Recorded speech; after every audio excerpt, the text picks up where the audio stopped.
Agora, prazer estar aqui com todos vocês. Tá? E o tema que nós vamos abordar com vocês hoje é a meditação e movimento. Por que treinar artes marciais no mosteiro de Shaolin? A minha escola, a nossa escola de Kung Fu, nossa escola, se chama Wu San Ji Tao.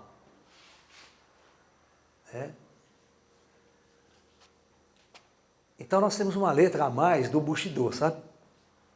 Então o Bushido, se você falar em japonês, em chinês, Bushido, que a palavra Bushido é japonês. Eu ia falar U-Ji Tao. Olha só, U-Ji Tao, caminho do guerreiro. Quando eu coloco em chinês U-San Ji Tao, esse San significa espiritual. Então, o caminho do guerreiro espiritual, ou caminho do venerável guerreiro, o caminho espiritual do guerreiro. Tá? Isto significa o quê? Que no mosteiro de Shaolin, os monges, eles eram treinados como um guerreiro para enfrentar a maior de todas as batalhas em sua vida, que era a batalha interna consigo mesmo. Eles tinham que ter a coragem de um guerreiro, a força de um tigre, a tenacidade da serpente e a coragem do louva-a-Deus. Então todos os praticantes das artes marciais chinesas pegavam em um animal uma característica para trazer para o seu espírito. O espírito do tigre, o espírito da serpente, o espírito do louva-a-Deus, tá? O espírito da garça. Né? E é como se você sintonizasse o espírito desse animal para praticar a arte. E é claro, esses guerreiros Shaolin, eles tinham poderes sobrenaturais, porque eles transcendiam a capacidade de percepção extrasensorial de uma pessoa comum. Eles entravam em contato com os espíritos, entravam em contato com o plano astral. O que muita pouca gente sabe que existe um mosteiro Shaolin até hoje, no plano espiritual. As pessoas morriam e continuavam, após a morte, frequentando o mosteiro, no astral, nas cidades astrais. Uma continuidade do treinamento do discípulo até após a morte. E aquelas histórias do tigre, da marca do tigre e do dragão, não era todo monge que conseguia aquelas marcas, só os iluminados. E o Kung Fu era treinado em câmaras na China, em 36 estágios, chamado 36 câmaras de treinamento. As primeiras câmaras era matar o ego, deixava o cara varrendo, sabe aquela coisa? Humilhava o cara, fazia todas aquelas coisas que o Zen faz para o cara se curvar. Tá? Aí ele ia, você sabe, na China antiga, ler e escrever era uma raridade quem sabia fazer isso. Então, os monges iam aprender a ler, aprender a escrever, aprender música. Todo monge Shaolin aprendia música. Era indispensável ao discípulo saber música, tocar um instrumento. E as câmaras mais... E aí tem as câmaras de treinamento do Kung Fu, das artes marciais. Desenvolvendo a coragem, a força, tá? A força interior. E as câmaras mais superiores eram o desenvolvimento da terceira visão, para ver e falar com os espíritos. A câmara de projeção astral, de saída do corpo consciente. Vocês vão ver, quando vocês assistirem o filme do Dogen, que é o Zen, que é o cara que levou o Zen para o Japão, ele fica 10 anos no Shaolin. Aí quando ele tem uma experiência de saída do corpo, é que não tem muita literatura de Shaolin, o pessoal não sabe o que acontecia lá dentro do mosteiro. Hoje você só tem informação com os espíritos que viveram lá. Porque não tem livro sobre Shaolin. É uma sociedade secreta, um templo secreto. Então, ele sai fora do corpo. Ele sai fora do corpo, até no filme vai mostrar ele se levando, subindo no céu, saindo, né, perninha cruzada, com aqueles efeitos especiais, né, meia boca, né, meia boca mesmo. E aí ele vai lá, se eleva ao céu, aquela coisa bonita, depois ele volta para o corpo. Aí quando ele passa por essa experiência, o mestre diz, não, agora você já está pronto, você pode ir. Então era como se o indivíduo, para estar, entre aspas, pronto, ele tinha que viver uma experiência mística. Ele tinha que contatar os planos espirituais, contatar os espíritos, sair fora do corpo, entender que este corpo material não é ele. Ele está usando o espírito, ele tem que acordar para o espírito. Isso é iluminação, acordar para o espírito.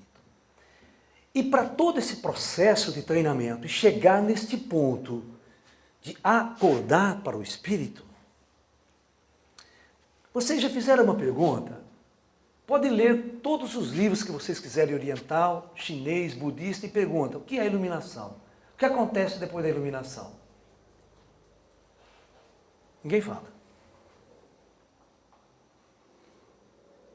Pode procurar, você procura os livros, mas raramente alguém fala o que acontece com o que é um iluminado, na verdade. O que era Buda? O que o Buda sabia que o resto não sabia? O que o Buda via e percebia que ninguém mais percebia? A história de Jesus, né? Por que Jesus prometia uma coisa para o discípulo? Falou, olha, não se preocupe não, se você me seguir, você vai ganhar a maior de todas as riquezas da sua vida. É uma riqueza para a vida eterna. Não é essa riqueza que você conquista aqui, que é ilusória, qualquer ladrão pode vir e roubar.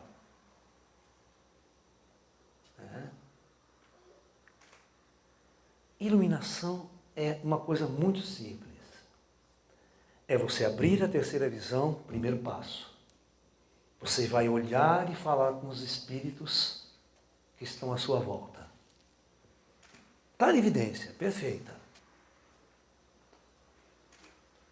Segundo processo da iluminação, começar a se lembrar de suas encarnações passadas e começar a se lembrar quem você era antes da última reencarnação. O que você fazia no plano espiritual antes de assumir esse corpo aqui?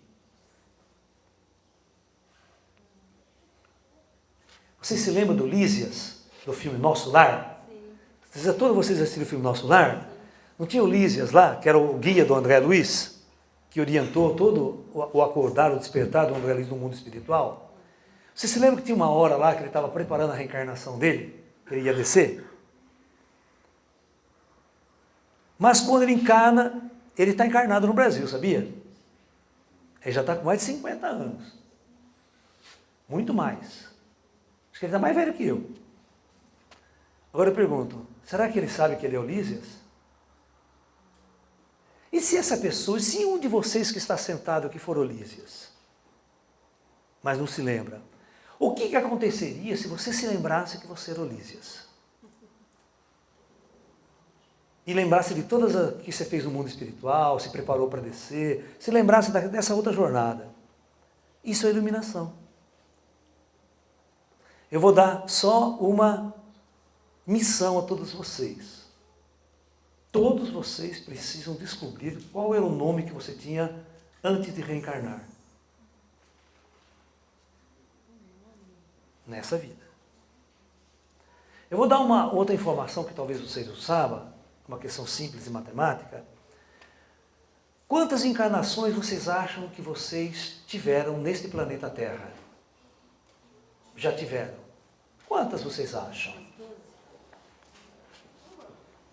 E se eu disser para vocês que 87% de todas as almas que estão encarnadas na Terra hoje, cerca de 6,5 bilhões de almas, estão na primeira encarnação na Terra? Na primeira. São todos espíritos que vieram de fora, de outros projetos planetários, de outras estrelas, para viver uma experiência primeira na Terra. Pensem. Aí quando o cara se ilumina, ele vai lembrar da vida anterior dele, vai lembrar em outro planeta, em outro sistema, Às vezes com um corpo até diferente desse humano que ele está usando aqui agora. Né? Ele vai, opa, vai se espantar. Fala, não sou eu. É.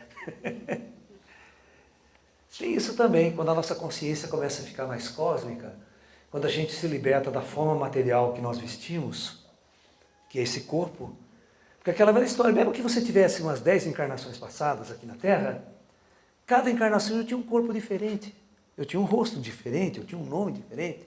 Então qual que é a minha verdadeira aparência? Qual a minha verdadeira aparência? Hoje eu posso ser feio, mas na encarnação passada pode ter sido um gato. Au! Terror das mulheres, né? Aquela coisa toda. Entendeu? É a roupa, né? É o que você veste. Então, para atingir esses estados elevados de consciência e despertar tudo isso que nós estamos conversando, os monges e os mestres do mosteiro desenvolveram ferramentas para se chegar a este estágio. E uma dessas ferramentas é a meditação dinâmica, que eu chamo. É uma meditação em movimento. Uma vez o nosso mestre espiritual chegou para nós e disse assim: imagine que vocês são uma árvore e que seus braços são os galhos dessa árvore e que vocês estão numa tarde com uma brisa leve e suave do vento batendo nas folhas e nos galhos dessa árvore. Sintam o movimento e deixe o seu corpo se movimentar como se fosse uma árvore ao sabor do vento. Então, era um exercício de Tai Chi que a gente aprende simplesmente se soltando e se sentindo uma árvore ao sabor da brisa. É uma forma de você sentir o movimento e o movimento fazer parte de você e você fazer parte da natureza. E existe a própria prática do Tai Chi Chuan, que é uma sequência longa de movimentos, todos os movimentos baseados nos animais, baseados nos elementos da natureza. E isto cria uma mudança vibratória muito grande no meu ser. E faz a minha mente, a minha consciência, ela entrar em estados elevados de consciência, estados alterados de consciência, da mesma forma quando vocês buscam utilizar o Santo Daime, ou o chá, né? Quer dizer, para ter estados alterados de consciência e abertura de consciência. Então, todas as vezes que nós praticamos esses exercícios e colocamos o nosso corpo em movimento, mas não é qualquer tipo de movimento. É uma coisa leve, suave, cujo objetivo não é ficar musculoso, né? Não é ficar lá na frente da academia fazendo 2 horas de spinning, aquela coisa de ficar musculoso e forte, mas é colocar o teu corpo em movimento através de um outro princípio, de uma outra busca, de um outro valor, que é exatamente o despertar desse potencial de percepção extrasensorial de nós mesmos. Porque veja bem, por que os grandes mestres do passado sempre disseram: vós sois deuses? Jesus dizia isso. O reino do céu se encontra dentro de você. O Buda dizia: vós sois Buda. A única coisa que vocês precisam fazer para se tornar um Buda é acordar. Nada é preciso ser feito para que você se torne um Buda. Você já é. Então, se você já é, você não precisa fazer nada, a não ser despertar. Vocês entenderam ou não? Por isso que a ferramenta da meditação, ela é desenvolvida, porque o cara não tem que fazer nada. Ele tem que sentar, relaxar e curar uma coisa chamada amnésia reencarnatória. Porque quando o espírito ele desce na matéria e acopla com esta cérebro, com a consciência espiritual acopla com o cérebro, ele sofre um bloqueio muito grande e ele não se lembra de absolutamente nada do que realmente ele é do ponto de vista cósmico e espiritual. Aí ele está aqui, acorda nesse planeta, sem saber o que é, sem saber o que veio fazer aqui. E aí a luta incessante para nós entendermos o significado de nossa existência aqui na Terra. E aí nós ficamos à mercê dos políticos, dos sacerdotes, dos imperadores, dos reis, à mercê dos exércitos, né? À mercê dos nossos políticos em Brasília. Né? E acabamos vivendo essa vida programada por um sistema ideológico, por um sistema político, pelas universidades, pelas escolas, que nos programam como androides para simplesmente executar uma função na sociedade. Não tem nenhuma universidade que está preocupada com o teu espírito, com a sua natureza interior, com a sua alma. Todos vocês que fizeram universidade, algum curso se preocupou se você estava feliz? Isso denota o quê? Que o único interesse das universidades é formar robôs, androides para produzir no sistema de consumo. Ou manter a sociedade funcionando do jeito que ela está. E não reformular o padrão da consciência. Por isso a espiritualidade é que deveria fazer esse trabalho. Acordar o ser humano para uma verdadeira... E agora, quando os extraterrestres se começam a manter presença, se essas forças estelares chegarem, como é que nós vamos encarar isso? Como é que nós vamos nos relacionar com seres 100% acordados, espertos? Esses ETs sabem quem são, sabem de onde vêm e lembram de todas as suas encarnações cósmicas. São iluminadíssimos. Aí ele tem que descer com as naves e conversar com um bando de ignorantes nas trevas. É complicado, por isso que eles não desceram até hoje. Porque não tem como. Nós estamos numa jornada kármica, num projeto planetário. Por isso que a intervenção não aconteceu até hoje. Do jeito que nós gostaríamos, né? Desce a nave e vem conversar conosco. Né?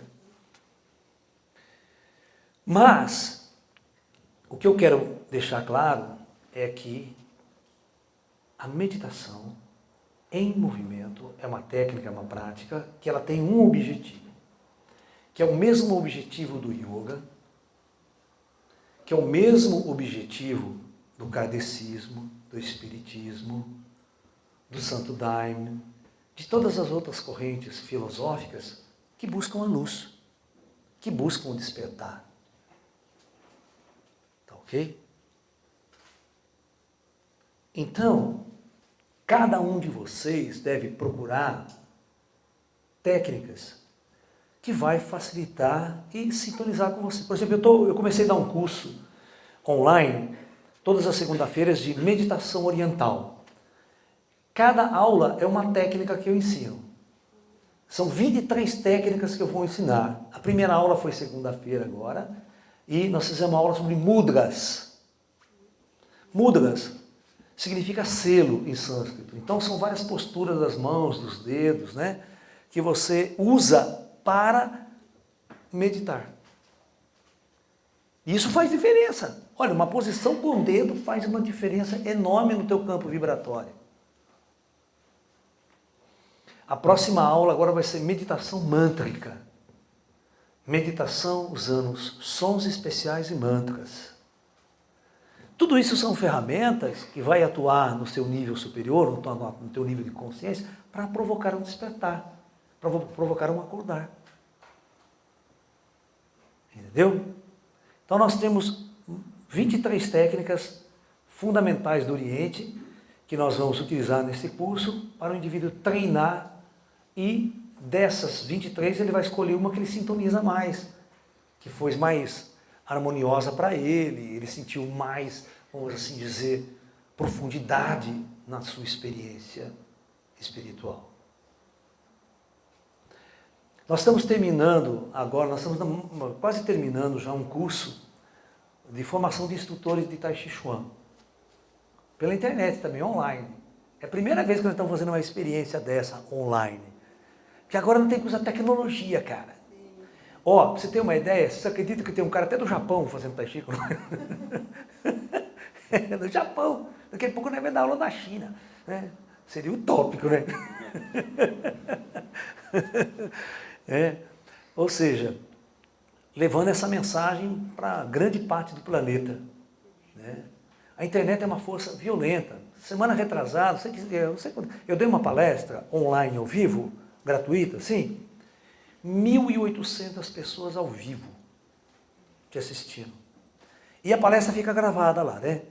Meia hora depois, quando terminou a palestra, tinha 8.000 visualizações. Quando eu dou essas palestras online, tem um grupo na Holanda, eles se reúnem num anfiteatro, 80 pessoas, projetam lá num telão, e tem uma pessoa que fica fazendo tradução simultânea para eles lá. Você vê como o pessoal é interessado. O que é o poder da internet hoje em dia? O poder de levar essa mensagem, sem você precisar sair da sua casa, né? Você fica lá, senta, tal, acessa informações muito importantes, muito legais.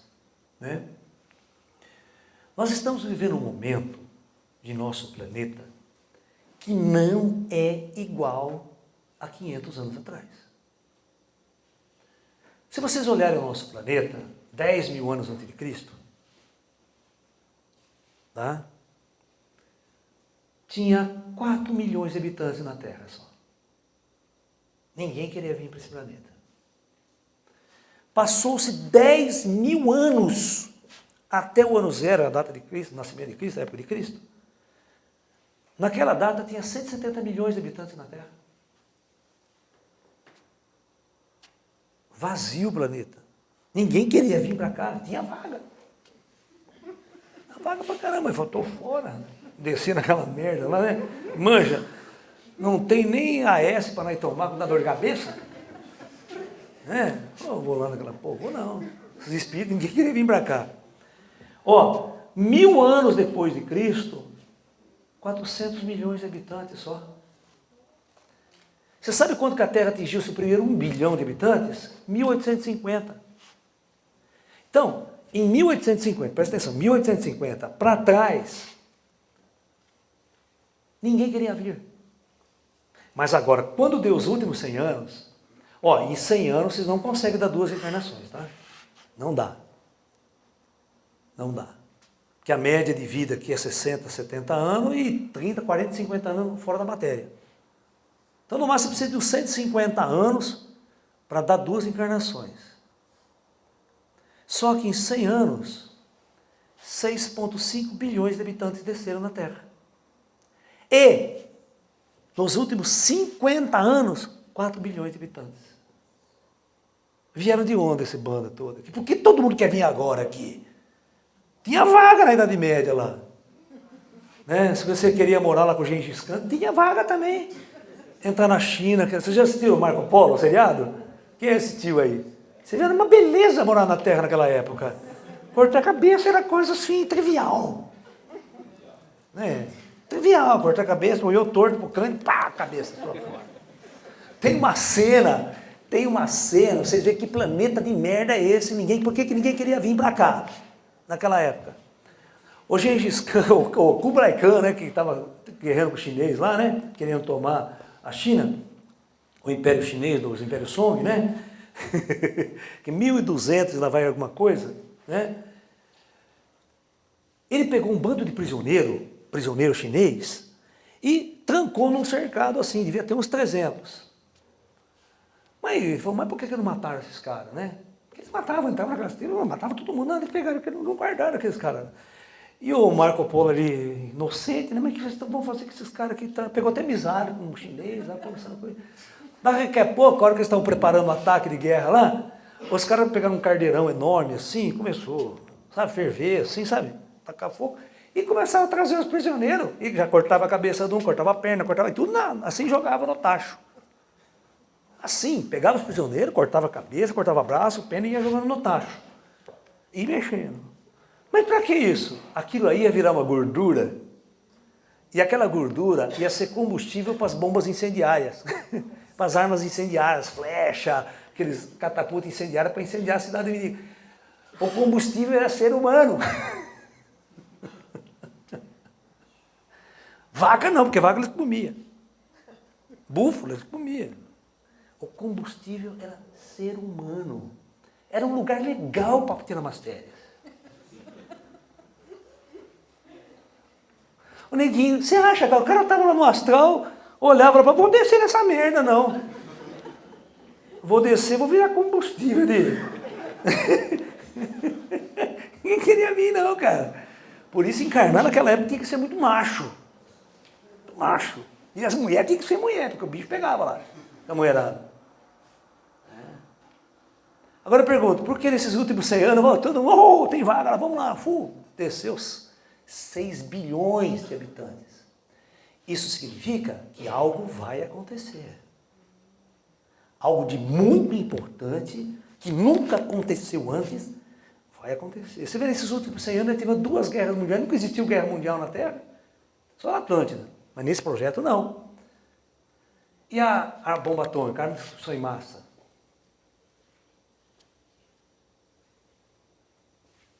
Então nós não estamos num lugar igual. Nós estamos num momento muito especial de nosso planeta. Quem conhece o Lalá há 40 anos atrás? Nenhum de vocês, mesmo os mais velhos. E eu já dava essa mesma palestra, fazia esse mesmo tipo de coisa há 40 anos atrás. Mas ninguém me conhecia.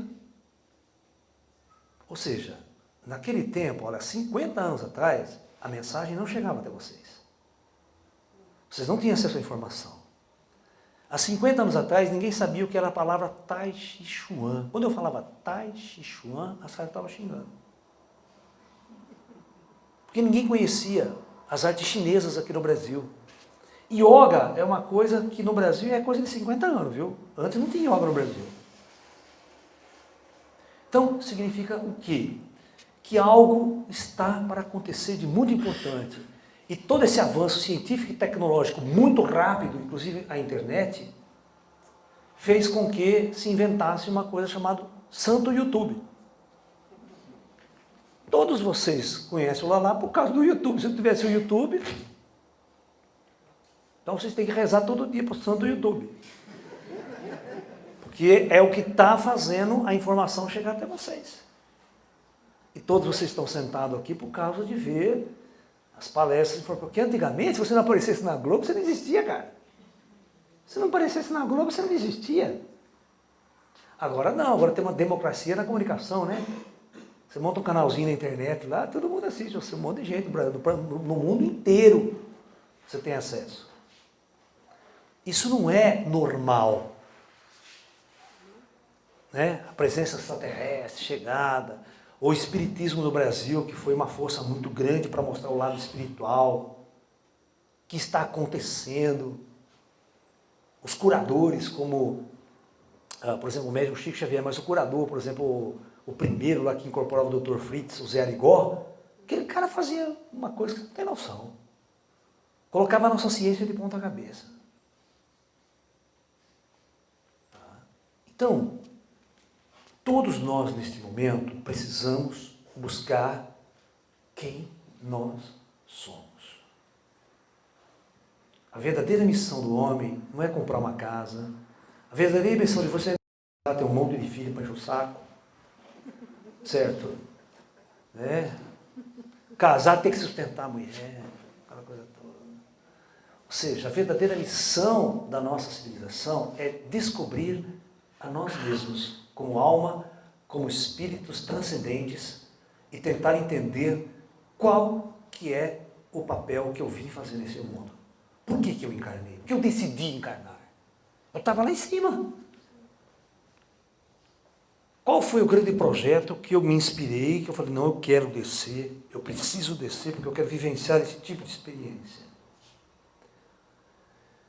Só que nós estamos na época do grande acordar, do grande despertar.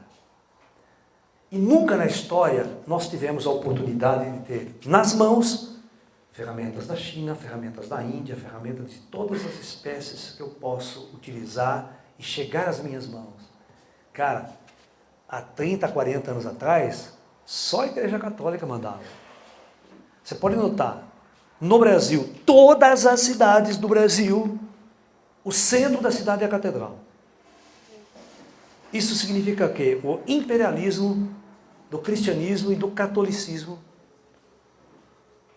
Vocês se lembram a história de Chico Xavier na década de 30, na década de 40, na década de 50, quando ele começou a trabalhar, que a igreja ia na porta da casa dele lá fazer piquete?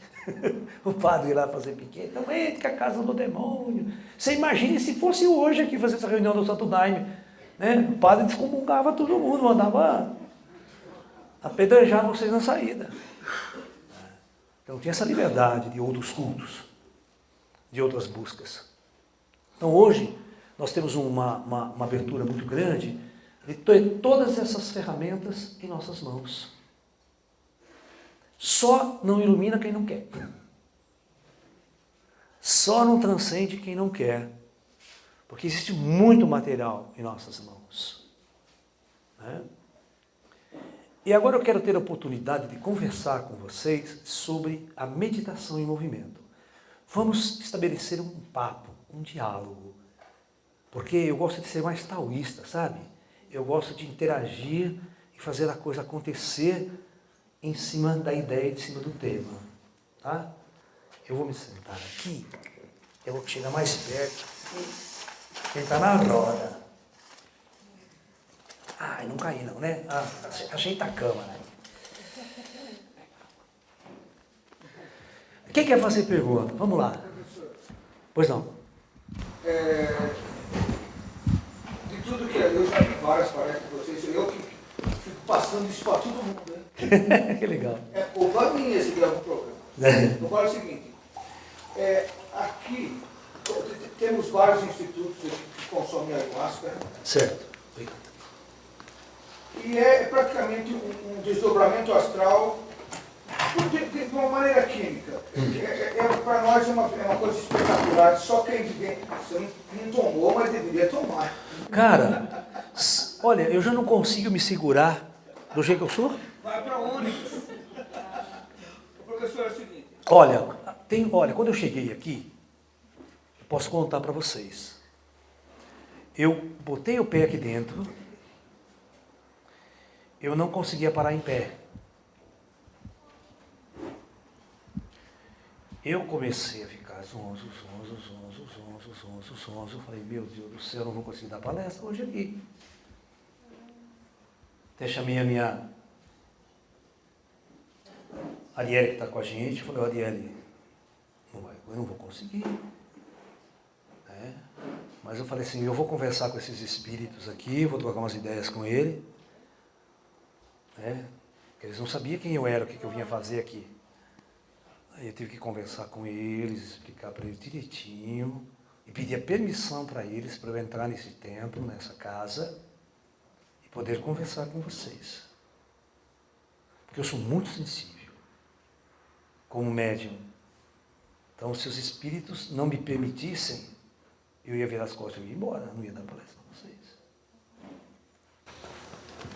Professor, é o seguinte, como a gente, cada um traz a sua ideia religiosa, como você sempre comenta, toda essa informação, nós temos vem do judaísmo, e cada um traz a sua religião aqui para dentro, e continua levando isso até um certo ponto. Me diga uma coisa, como você sempre fala, não existe, não basta saber de vida após a morte.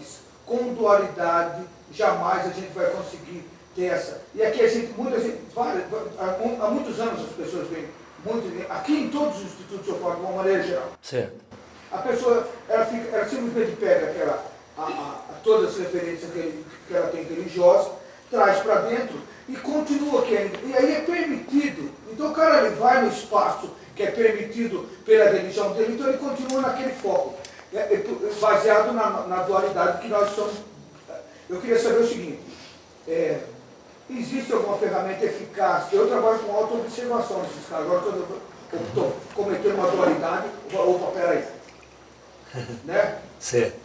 branco e preto são só opções, não tem o ruim né, e o bom. São só, que nem o Yang. Eu quero saber, existe alguma prática que a gente pode, mesmo através da meditação, para a gente poder se livrar da dualidade, para poder caminhar melhor nisso? Então, a dualidade, ela é uma filosofia de vida implantada em nossas mentes através de séculos da cultura. Nós temos uma cultura ocidental, certo? A nossa cultura religiosa judaico-cristã, ok? E a sociedade ocidental, ela se moldou em cima disso por mais de 2000 anos. Nós não sofremos influência da China nem da Índia. Nós não sofremos. O taoísmo chinês, ele é extremamente não dual. Pra você ter uma ideia, o taoísmo chinês não há modelo de Deus. Se não há modelo de Deus, não existe o demônio. No budismo também, no budismo indiano, não há demônio, não há Deus, não se discute isso. Tá? Então, nessas filosofias, existe um pensamento que é totalmente antifilosófico ocidental, que é esqueça Deus. Olha que louco. Concentre-se em você, centre em você. Que o Deus ocidental é um ser repressor, é uma figura repressora, uma figura que te repreende, que te controla. Mas é um Deus criado na mente dos antigos, não é um Deus real. É um Deus arquetípico, um Deus criado por homens, por pessoas, dentro de uma visão dual de mundo. Quando você cria Deus, você cria o demônio. Quando você cria o céu, você cria o inferno. Porque tem que explicar a desgraça no mundo, o caos no mundo, a morte, o sofrimento humano. E Deus não pode ser o causador disso. Então eu tenho que inventar uma figura causadora do mal. Então eu já crio a dualidade. Então a dualidade é arquetípica. Como fazer para romper com a dualidade? Começar a estudar outras formas de pensar. Estudar o taoísmo, estudar o budismo, estudar mesmo, é uma coisa intelectual mesmo. Para você poder incorporar outras maneiras de enxergar o mundo, porque nós fomos formatados por nossas mães, pelos nossos pais, pelo colégio, pela escola, pelo Estado de Direito, entendeu? Pelos 10 mandamentos. Imagina ele falar, conversou com Deus, deu 10 mandamentos para ele. Você viu que tem essa versão nova do Êxodo? Vocês assistiram essa versão nova do Êxodo? Não? Ah, vocês têm que assistir, porque o Moisés quebra o pau com Deus. Ele manda Deus a merda várias vezes. É lalaísta o cara. Principalmente naquela cena que ele vai mandar matar os primogênitos. Sabe? Deus vai mandar aquela peça para matar os primogênitos. Ele chega assim para Deus, eu não vou ser conivente com esse assassinato de criança. Se você quiser matar, mate sozinho, não quero culpa nessa porra aí não. Briga com Deus, manda Deus a merda. Né? Entendeu? Ou seja, porra, um Deus humano, cara. Um Deus que vai lá, castiga os ruins, o bom, né? Você está entendendo? Êxodos. O que é o Êxodos? Vamos ver se vocês são bons de religião. O que é Êxodos? Não, Êxodos. Não é Exu, não. Aqui não tem a saída, né? Então, vocês sabem quantos livros tem o Antigo Testamento? Né? O Antigo Testamento, ele começa com o Pentateuco. O Pentateuco, por Pentateuco, 5 livros. Quais são os 5? Vamos ver se vocês são bons aí. Gênesis, Êxodos, aí, agora chegamos lá. Depois tem Deuteronômio, Números, aquelas coisas todas, né? Agora que vocês não sabem, acho que nem leram na vida. Mas todo mundo, nem assistiram a novela da Record, pô. Novela da Record, tá lá, abre o mar, aquela coisa, aquela é o Êxodos. Êxodos é a partida, né, dos judeus do Egito, aquela coisa toda aquela partição. Isso se chama Êxodos.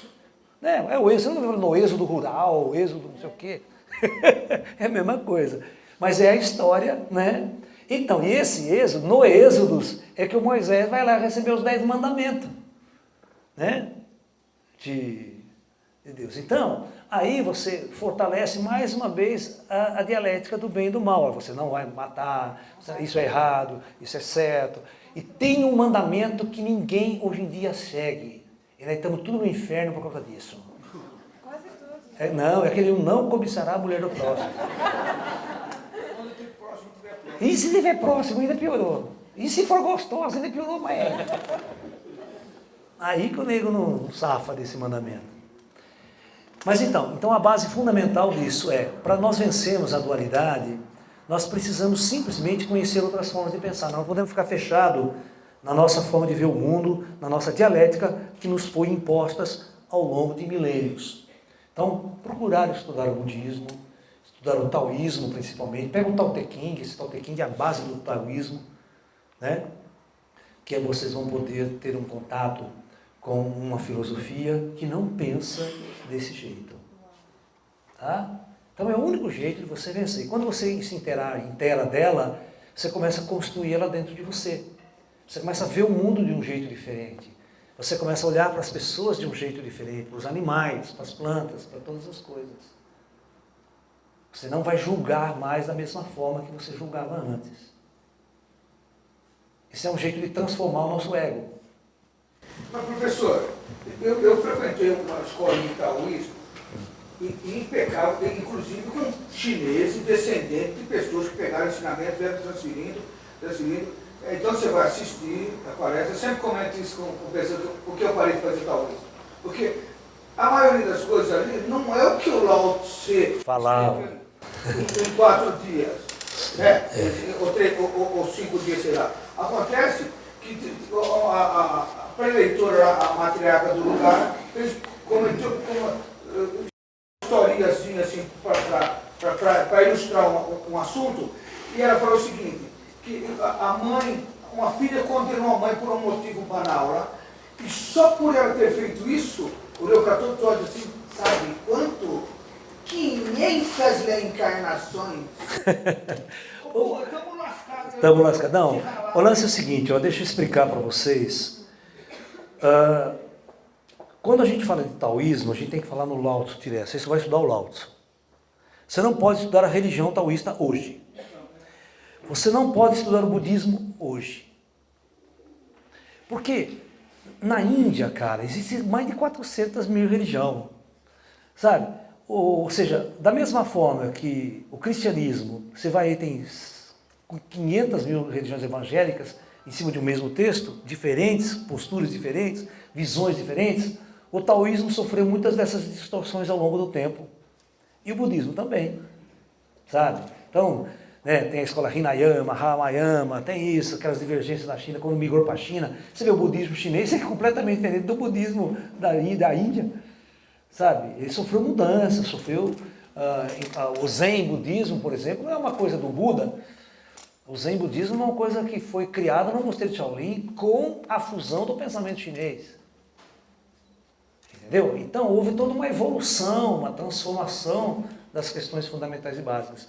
E hoje, muitas dessas escolas Tiantai que existem por aí, hoje em dia, são verdadeiras, cheias de rituais, cheias de métodos, e muito pouca compreensão da verdadeira essência fundamental do taoísmo. A gente tem que ter crítico mesmo. Tem que ser muito crítico, porque não é aquela essência que a gente está procurando às vezes. Por isso, eu aprendi muito com os espíritos, cara. É mais fácil. Porque ele é mais sincero, é mais puro, mais real. Né? Entendeu? Então a minha mediunidade me ajudou muito. Por exemplo, eu peguei esse Tao Te Ching aí, eu fiz a tradução dele e explicar. Eu fiz um curso de chinês com o Tao Te Ching, traduzindo o Tao Te Ching. Do chinês para o português. E aí, em cima disso, eu fiz uma interpretação dos textos dentro dessa visão mais espiritualista, mais espiritual, mais transcendental. Né? Mas é isso aí, né? Professor, Oi. gostaria de fazer uma pergunta sobre meditação. Diga. Eu queria que o senhor desse uma dica como a gente lidar com o pensamento incessante. Ah, é? No momento. É a Sim. dificuldade que eu tenho. Não é só você. Então, e entendo toda essa coisa de lidar gentilmente com ele, me distanciar, etc. Mas eu queria ouvir a dica. Tá. Eu tenho um mestre espiritual, que está por perto aqui hoje, também, né? Ele disse uma vez assim, que a mente do ser humano ocidental assemelha-se a um caminhão carregado descendo uma ladeira sem freios. É muito difícil parar. Né? Mas eu vou dar uma dica para você. E para todos vocês aqui com relação à meditação. A maior parte de vocês acreditam que meditar é sentar e esvaziar a mente. E não pensar em nada. Certo? Não é isso que você tenta fazer? Então, no começo era, aí depois, buscando as respostas, eu fui vendo que isso era uma coisa impossível. Estou tentando encontrar. Você assistiu a palestra do Lala, Como Meditar Corretamente? Você assistiu? Então você conhece a história do macaco? Ou não? Não? Então, essa história é legal, cara. Essa história é muito boa. Você lembra? Então, o negócio é esse. Enquanto você fizer alguma força, eu vou contar, a maioria não sabe, né? Quem não conhece a história do macaco? Levanta a mão. Ninguém conhece. Não, não fica pulando, não. Não é essa. Então é o seguinte, tem a ver com a meditação. Tá? Porque a meditação é uma palavra. O que é meditar? Como meditar? O que significa meditar? Né? Então, essa história é uma história velha na antiga China. Existe um rico comerciante, muito rico, que tudo o que o dinheiro podia comprar, ele comprava. É igual o Bill Gates de hoje. Certo? O homem mais rico do mundo. Tem alguma coisa que o Bill Gates não compre? Se ele quiser. Né? Compra até umas 500 putas, se precisar, compra. Tem dinheiro para fazer o que quer. Né? Aí esse cara ficou sabendo que no norte da China tinha um mestre taoísta que levitava na frente dos discípulos. Levitava. Flutuava. Esse cara ficou maluco. Mas como é que pode ser um negócio desse? Tal, não vou lá para saber. Pegou a comitiva dele e foi lá. Chegou lá, ele estava dando aula para os alunos. E na hora da meditação, todos foram sentar com as pernas meditar. E não é começa, levanta e flutua na frente de todo mundo.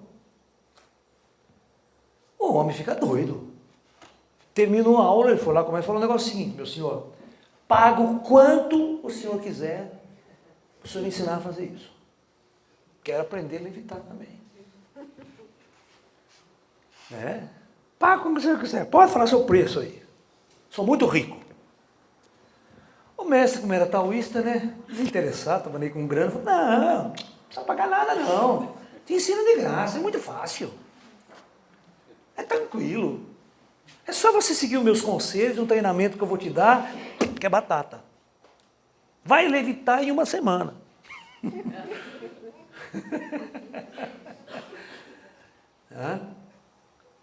Falou assim, primeira aula que eu vou te dar, você vai pegar, a partir de hoje, você vai voltar para a tua casa, você vai escolher um lugar tranquilo na sua casa, sentar, cruzar as pernas, ficar quietinho, coluna reta. Durante 1 hora, você vai ficar assim sentado, tranquilo, só que durante essa 1 hora, você não poderá pensar em macacos.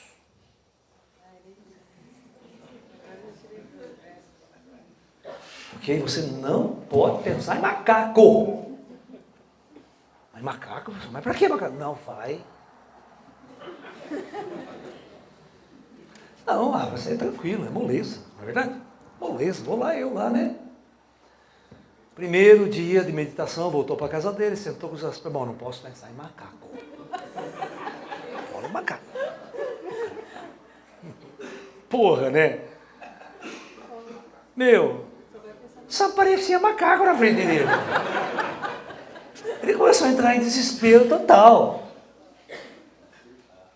Começou a surtar, deu 1 semana, ele não aguentou, voltou lá para o médico, falou, médico, puta que pariu, isso daqui não dá, é possível. É exatamente o que você falou para mim, né? Não dá, minha mente, o que acontece? 1000 pensamentos. Ou seja, aí o mestre riu, morreu de rir, né? Falou assim para ele, você teve a primeira aula sobre meditação. Você aprendeu como não meditar. Então, primeiro, os taoístas são meio malucos. Eles ensinam errado você, mas depois você aprendeu certo. Então, veja bem, quem de vocês já esteve apaixonada? Nem me fale, né? E outra, e essa mulher te deu um bico. Não quer nem saber de você. E você fala para você mesmo, ai, tu esqueci aquele filho da puta. Esqueci, tira da cabeça aquele cara. É o macaco. É o filho da puta do macaco. Tudo que você quer tirar, volta. Então, tudo que você fizer com esforço. Então, a verdadeira essência da meditação zen, taoísta, é: sente-se. E quando o cara fala assim para você, o mestre, você não pode pensar em nada. Você tem que pensar em nada. Esse nada virou macaco. Você não pode dar uma ordem para a tua mente. Porque se você der uma ordem, você está criando uma coisa chamada repressão. Você já viu? Tudo que você proíbe é quando ele faz. Sexo é proibido, não pode. Adianta. Que quanto mais proibido é, mais não pode, aí que vai escondido atrás da moita. E manda ver. Você sabe qual que é o cúmulo do vegetarianismo, né? Do veganismo. Levar a mulher atrás da moita e comer a moita.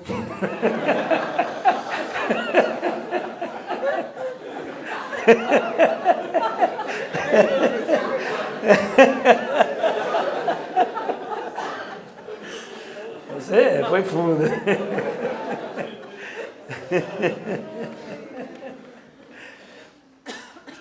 Então, qual que é o ensinamento dos grandes mestres para responder a tua pergunta? Sente-se e simplesmente observe você mesmo. Nunca lute com seus pensamentos. Nunca. Observe eles. Ah, mas tem um monte de pensamento. Claro, tranquilo, numa nice. Deixa eles lá. Porque quando os pensamentos fluem e você só observa eles, você começa a se conhecer. Você começa a ver o que realmente está tomando conta de você. O que está tomando conta do teu ser? É uma pessoa que não sai da sua cabeça? É necessidade do teu ego de fazer sucesso, de arrumar um emprego, de ter uma profissão? Você quer ver qual que é a pior coisa que existe? É querer ser alguém na vida. Querer ser alguém na vida é a pior coisa que inventaram na nossa sociedade. Porque é o ego. É o jogo do ego, é correr atrás do teu ego. Então a verdadeira meditação não é parar a mente. Nunca foi. É que as pessoas aprendem errado, ou alguém não sabe, vai ensinar errado, certo? É simplesmente sentar e se auto-observar. Ou vamos fazer um movimento, não importa o pensamento que vem em mim, eu deixo os pensamentos fluírem como o meu próprio movimento flui. Eu não luto contra os meus pensamentos. Você já percebeu que às vezes tem um riff musical que não sai da nossa cabeça? Né? Aquela Clementina, Fiorentina, Clementina de Jesus. Quando tocou aquela merda, não saía da cabeça da gente, lembra? Do Tiririca, do grande deputado. Né? Ou seja, se você querer fazer força para tirar, não sai. Então tudo que você reprime, volta. Esse é freudiano. Freud sempre explicou isso. Se você reprime a sexualidade, se você reprime qualquer situação, aquilo cria uma bomba relógio que uma hora ou outra ela vai explodir. E você não tem controle sobre isso. Então por isso que no taoísmo, tudo tem que movimentar-se com naturalidade. Porque quando eu falo meditação em movimento, quando você está sentado de perna cruzada, você não tem noção quantos movimentos está existindo dentro da tua mente, do teu ser, da tua consciência. E esse movimento não pode ser interrompido. Você não pode brigar com esse movimento interno. Você só tem que se observar. E uma coisa muito importante, não julgar os seus pensamentos. Aí você está lá, meditando, aí parece uma mulher pelada. Aquela menininha gostosa, deixa ela. Não luta contra ela.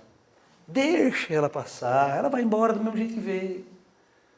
Se você quiser tirar, ela volta de novo. É um macaco.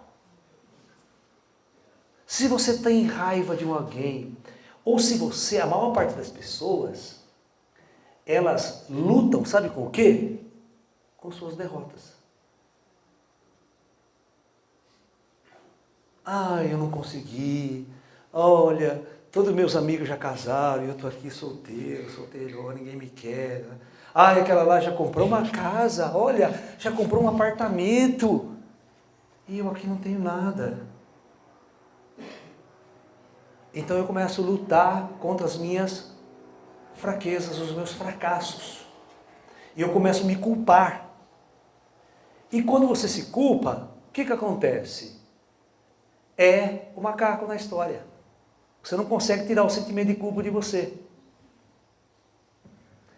Uma outra coisa muito poderosa na sociedade moderna, que está acontecendo demais, os consultórios estão lotados, uma coisa chamada síndrome do pânico. As pessoas começam a ter medo. Medo de tudo, da própria sombra, a ponto de não sair de casa.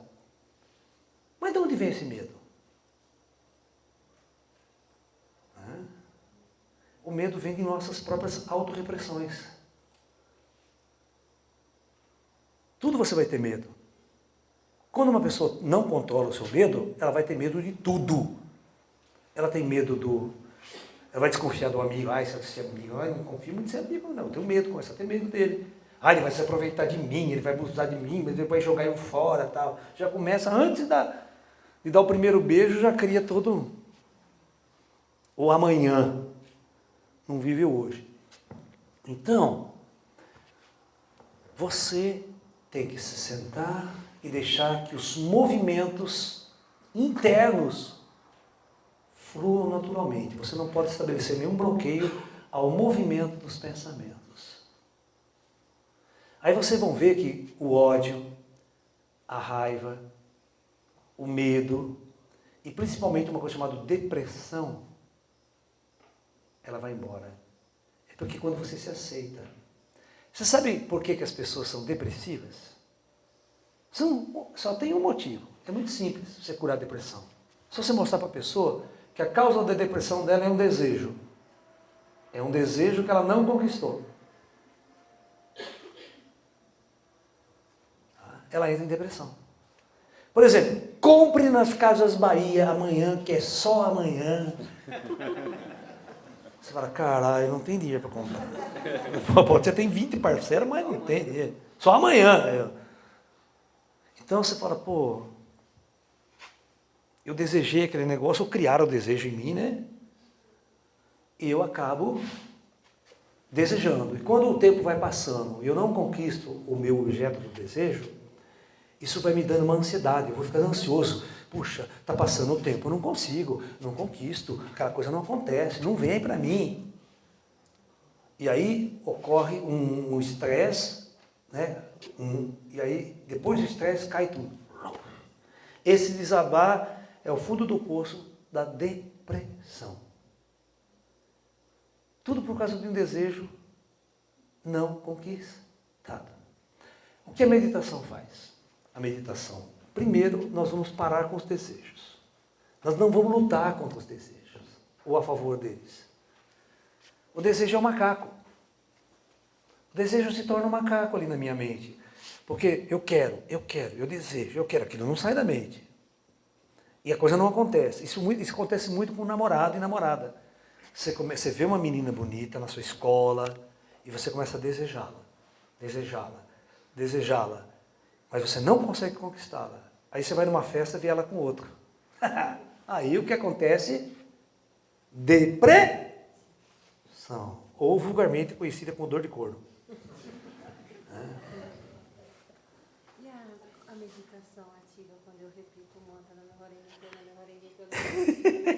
Então, existe um monte de técnica de meditação, certo? Por exemplo, os Hare Krishna, por exemplo, eles não têm uma meditação de sentar e ficar parado em silêncio. O Hare Krishna, ele vai cantar, é o mantra yoga deles. Mas o mantra yoga deles é um mantra interessante, que eles falam assim, Hare Krishna, Krishna Krishna, Hare Hare, Hare Rama, Rama, Rama, Rama, Rama, Hare Hare. Mas o que ele está falando? O que é Hare Krishna? Não, Krishna é uma pessoa no passado da Índia. É um avatar, não é Cristo. Krishna é um cara que morava na Índia. Sim, mas o que ele está fazendo essa obra. Não, ele está fazendo uma saudação. É viva. É assim, é viva Krishna. E o Rama, na história? Quem que era o Rama? O Rama era outro. Então, a Índia teve 2 avatares antigos, muito conhecidos. O Rama é o mais antigo. Tá? Se você pegar um livrinho, a história de Rama, vai ver que ele nasce na Índia, assim, assado, passa por uma situação, depois ele se ilumina. Ele vira o mestre. O Krishna é a mesma coisa. O Krishna, ele tem aquela história, nasce de uma virgem, toda aquela história babaca, igual da Igreja Católica. E vai, aquela coisa toda, até ele se iluminar. Certo? Ele teve um período de ser humano. Aí ele morre, com todo mundo. Aí ele passa a ser endeusado na Índia, tanto o Rama quanto o Krishna. Então, esses 2 avatares passam a ser o cerne da filosofia indiana, do Vedanta, né? Que eles são bem anterior a Cristo, né? Então, os adeptos de Krishna, né? Eles vão cantar o nome de Krishna. Então, se eles acreditam, se eles repetirem o Krishna, eles vão entrar em sintonia com a luz de Krishna, com a vibração de Deus, com a vibração superior. Por isso eles repetem, eles têm que dar quase que 100 voltas nesse colar por dia.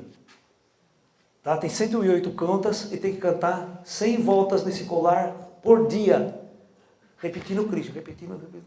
Então, todos os mantras yogas, não importa o tipo, principalmente o Om, por exemplo, que é o mais sagrado da Índia, inclusive a aula de meditação que eu vou fazer agora na próxima segunda-feira no online, vai ser exatamente sobre meditação mântrica, ou seja, meditação usando mantras. Porque os mantras, ele vai colocar a tua mente numa certa sintonia vibratória, tá?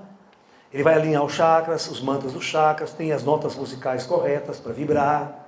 Você está entendendo? Tem essa história do 432 Hz, não 440, né? Que é a frequência mais central do Lá central, que o pessoal acha que é mais espiritual do que a 440. Com experiências, acho que feito em laboratório, o pessoal que tem feito tem achado que influencia mais plantas, animais, influencia a nossa consciência com mais precisão, quando o Lá central é escolhido 432 Hz e não 440, que é o normal dos instrumentos, das orquestras modernas.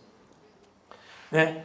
Então, o mantra é exatamente isso, você fazer todo o teu ser vibrar, oscilar numa energia numa energia sonora, vibratória, para você se colocar numa sintonia. Ele ajuda, tá? Ele é uma técnica legal para tirar você de milhões de pensamentos. Que a ideia é acalmar o teu ser primeiro. Por isso que a gente pratica Tai Chi, pratica Hatha Yoga e depois a gente vai sentar para meditar. Porque se você chega do trabalho e senta para meditar, a sua mente seu estímulo mental está 1000 por hora, porque nós somos seres mentais. Vamos para a faculdade, estuda matemática, estuda física, estuda química, a gente enche a nossa mente de coisa. Parar essa mente, ela é muito difícil, ela é muito estimulada. Então primeiro você faz uma yoga, faz o Tai Chi Chuan em movimento, aí você está bem mais calmo, tranquilo, aí você senta para fazer meditação. Ok? Senão sua mente não para mesmo, ela fica muito estimulada. Por isso, uma ferramenta atrás da outra. Aí você vai ver que quando eu uso mantra, eu consigo me acalmar melhor, eu consigo harmonizar-me melhor. Você está entendendo? Usando o mudra correto também, você vê que dá certo também, ajuda a acalmar mais. Todas as técnicas são importantes, porque foram estudadas ao longo de milênios e milênios no Oriente. Mais perguntas? Professor, Oi. Agora no nosso campo musical, quando a banda toca é 440 Hz. É. Quando eu toco sozinho, eu toco em 432.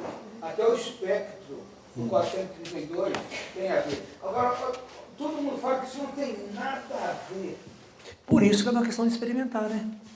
Tem que experimentar. Você fez diferença ali? É porque é mínima a diferença. Eu sei, 434 é muito pequena. Então, mas o espectro, quando é até colocado numa chapa, que tem aquelas exposições Sim. da figura, da mandala. Da mandala da internet, tem um espécie de internet. É uma coerência brutal a É. faixa de medula. É. Mas, assim, para a gente tocar, existe alguma coisa assim benéfica ou nada? O lance é o seguinte, né? Tudo tem a ver o tipo de som que você faz também. Tá? Você está entendendo? Porque eu sempre falo, existem sons mântricos para cada nível de chakra. Certo? E música também. Certo? Se você pegar todas as músicas rítmicas, que tem marcação rítmica, certo? Que tem... Certo? Ou seja, ela vai mexer com chakras inferiores. Você vê que o cara que toca é sempre aqui. É a coisa... Sambão, samba. Tudo que mexe por aqui. Rock and roll. E o funkão, então? Aí, a mulher anda com bola pra cacete, né? Uhul, uma beleza. Ou seja, todos os padrões de marcações rítmicas vai mexer com chakras inferiores. É a sexualidade à tona. Se você pegar uma música, Tchaikovsky, por exemplo. Você já viu uma bailarina dançando Tchaikovsky, o Lago do Cisne? Você já viu a bailarina fazendo isso aqui? Até aquela sainha, ela parece uma florzinha, aquela coisa, né? Não é verdade? Ou seja, porque é coração, não é mais rítmico de baixo. Então é muito movimento de braço, é movimento de E a saltos. 432. Deve ser. Né? Aí o que acontece? A música New Age, uma música da consciência, para mexer com os chakras superiores, ela não pode ter ritmo, nem aquela coisa chamada dor de corno, ou dor de cotovelo. Toca a música, você tudo chorando. Ela me abandonou, ela me matou, sabe? Ela não pode despertar esses sentimentos primitivos. Então a música de nível superior é aquele som, por exemplo, por isso que o mantra é assim, ó. Não significa nada, não tem simbolismo, não tem palavra. O mantra é puro, porque ele é um som. E outra, continuo. Ó, é assim, ó.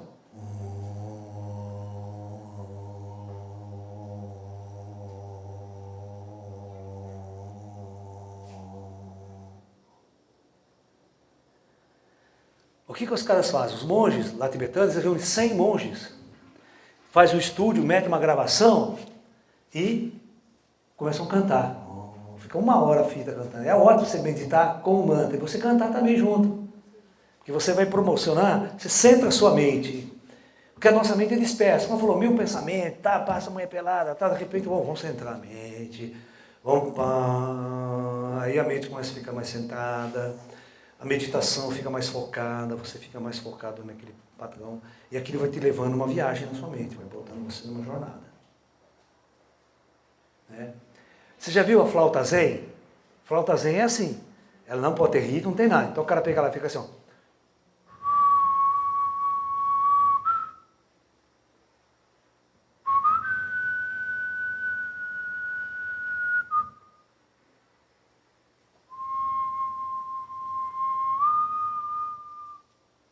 Isso fica sentado na meditação. É muito louco. Você não pode botar um rock and roll para meditar. É heavy metal. O heavy metal, né? Trash. Não dá para meditar com essas coisas. Entendeu? Vai baixar o santo depois. Né? Entendeu? Então, tudo é ciência. Você vê que é uma ciência? Os mantras é uma ciência. O som que você vai usar para meditar é uma ciência. Na Índia, mantra é uma ciência de achar sons para colocar você numa sintonia superior. E não numa sintonia inferior. Você está entendendo? Por exemplo, tem um flautista americano de jazz fantástico, ele se chama Paul Horn. Então ele pegou uma gravação, ele tem um projeto que são 3 discos, antigamente era bolachão, década de 70, 80, chamado Inside. Ele fez uma gravação de 1 hora e pouco dentro da câmera do rei da pirâmide do Egito, da pirâmide de Quéops, com a acústica de lá, só fazendo sons mântricos, com a flauta. Depois ele vai na cúpula do Taj Mahal na Índia. Faz a mesma coisa. Você está entendendo? Paul Horn. Entra na internet, coloca Paul Horn Inside the Great Pyramid. Dentro da grande pirâmide. Você vai ouvir, cara. Aí você vai meditar ouvindo aquele treco lá. Você vai ver a viagem. Entendeu? Entendeu? Por exemplo, quando você for fazer Tai Chi Chuan, coloque uma música desse da Paul Horn de flauta. Ou pega aquele japonês, tem um Nagjampa, é um tibetano que toca flauta de bambu também, porque é muito louco. Então esses caras, ele vai lá na montanha, monta equipamento, fica lá na montanha sozinho e grava. Então esses sons são muito espirituais. Esses sons são muito interessantes você colocar na dinâmica da sua meditação. Mas Oi. e a música binaural? Hã? Música binaural. Então, a ideia é essa também. Esse tipo de som que o pessoal faz é exatamente essa. Tem um argentino que ele escreveu um livro, não tem mais, esse é um livro da década de 80, chamado O Tal da Música. Ele vai discutir tudo isso que eu acabei de falar do chakra, dos níveis, a vibração das músicas, né, como saber utilizar a música correta para um trabalho de meditação, para tirar a pessoa da depressão, tirar a pessoa da angústia. Uma pessoa que está em depressão, você não pode dar música sertaneja para ouvir. Ela se mata. Né? Você está entendendo? Você tem que tirar daquele padrão vibratório. E é um conjunto de coisas, né? Mas tem que ter consciência. Não é só utilizar ferramentas sem consciência. A sabedoria tem que vir junto. Por isso que vocês precisam uma hora estudar o taoísmo mesmo, outras formas de pensar, de ver o mundo, sair da dualidade contextual, do certo, errado, do bem, do mal, né? De valorizar só o bonito em detrimento do feio. Sabe, nós somos uma sociedade que só valoriza o belo, né? Entendeu? Isso não funciona. Isso não funciona. Pois não. Da dualidade, eu entendo que dualidade não quer dizer separatividade. Isso é o quê? Dualidade não quer dizer separatividade.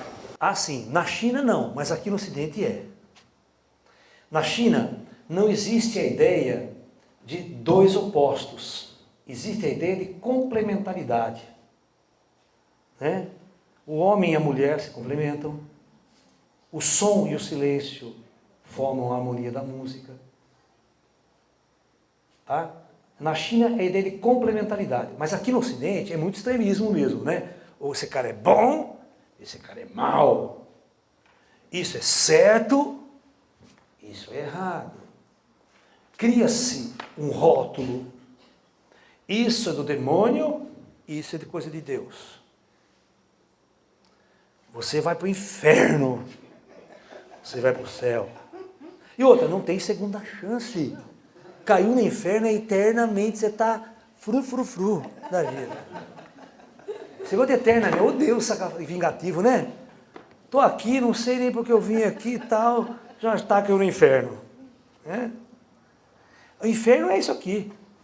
Se você começar a olhar a antiguidade, como é que era a antiguidade, como é que o ser humano era tratado, era lixo, o ser humano era lixo. Na mão daqueles imperadores, na mão daqueles exércitos, na mão daquele povo lá, não passava de lixo. Hoje... Oi? Não, aí é que está, esse é o grande erro. Porque eu me manifesto como homem e ela se manifesta como uma mulher, aparentemente se estabeleceu uma coisa chamada dualidade. Ela é totalmente diferente de mim, porque ela é dual, ela é uma mulher, eu sou homem. Mas isso é uma classificação humana, nossa, principalmente pela atividade sexual e reprodutiva da espécie. Eu sou macho e ela é fêmea. Na junção de macho e fêmea, nós perpetuamos a reprodução da espécie. Mas isso é a sexualidade, mas a consciência e a alma humana está além dessa dualidade. Isso. Não.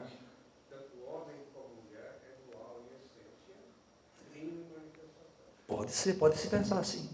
Pode se pensar desse jeito. Mas a ideia central é sempre pensar na unidade. Na unidade. Os chineses têm a ideia de, primeiro você tem o grande Ti, e esse grande Ti se manifesta com duas faces, o Yin e o Yang. Na filosofia cristã, está lá, judaico-cristã, está lá, Deus, na sua primeira manifestação, Adão e Eva. Na Índia, Brahma, Shiva e Shakti. Um copiou do outro, cara, na antiguidade. Entendeu?